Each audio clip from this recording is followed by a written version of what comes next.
photos from your phone into Google Photos going through Google Drive. We're going to use both Google Drive and Google Photos for this process. Okay, so let's go ahead and get started. You can see that I've got my photos selected. I've favorited them. Of course, I'm working on my iPhone. This process will be a little different on Android, but you should be able to follow along for the most part.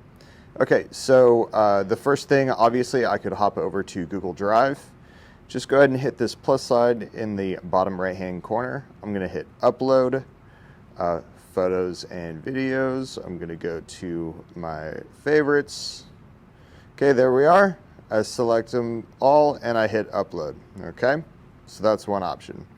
The next option, right from your camera roll in Photos, I can click Select in the top right, select all the images, go down to this bottom left-hand corner and hit Share.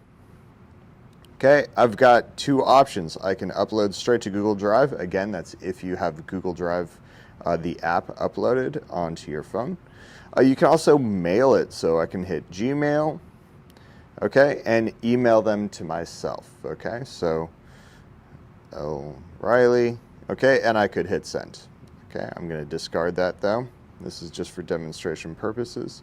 And the very last option, if you don't have those, little iPhone hack, what you can do is hit Send one more time. I'm going to select Messages. And right here, I'm going to type in my email address, O'Reilly@guhsd.net. Of course, yours would be your school ID at guhsd.net, and hit Send. And there they go. Okay, so there's three ways.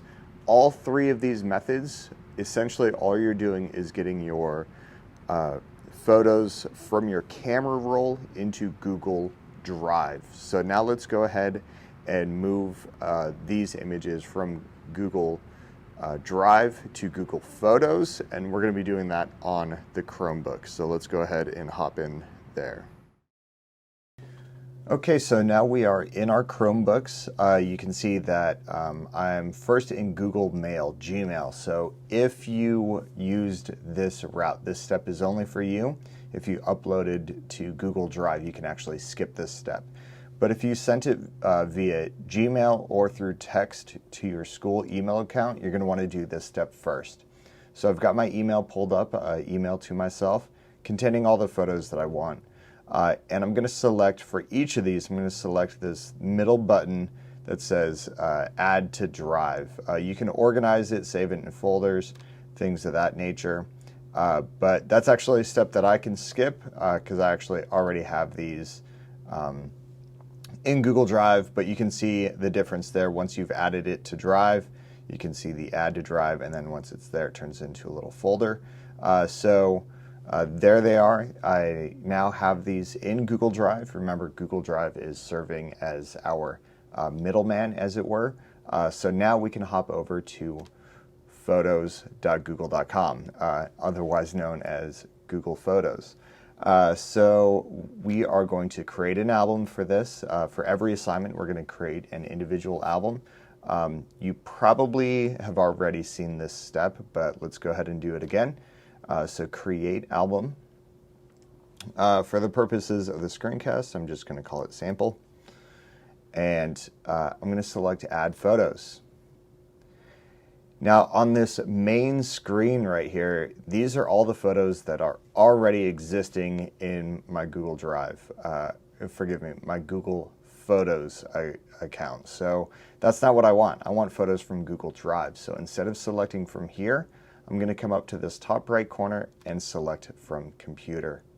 Okay, once I select Google Drive, right here on the left-hand side, here's my source, Google Drive. My files, I can select my top file, hold down Shift and select my bottom file, and select Open. Once that loads, you have successfully gotten photos from your phone to Google Photos using Google Drive. Congratulations. So there might be a rare chance to, maybe even a pretty likely chance, that you're unable to upload your photos to Google Photos using the cloud. we have really bad service here. Maybe you need to wait for Wi-Fi at home anyway, and you don't want to wait that long. So we do have kind of an offline, hardwired route to do that. So let's go ahead and take a look at that process. Step one is getting your SD card and borrowing an SD card reader from Mr. Riley. I've got a few that go directly into an iPhone. So once you have that plugged in, go ahead and select your photos by selecting all those photos. Now we're going to come down to the bottom left-hand corner and select Share again. Now this time, instead of selecting from a series of apps, let's keep scrolling down. What you want to find is Save to Files. And once you're there, you don't want iCloud Drive or on my phone. What you want is you'll have like a little device symbol, and it'll say no name or Nikon or something like that. So that's what you want to select. I can save it just right at the top level, just like so, and hit Save. Now once this processes, the window will close. There we are, and I've successfully uploaded my photos directly to my SD card, and from there you can take your SD card, plug it into your Chromebook, just like you do for photos that you take directly on like a digital camera, and you can follow that process. Of course, I do have a screencast tutorial on that process as well if you need help with that. Thanks for watching.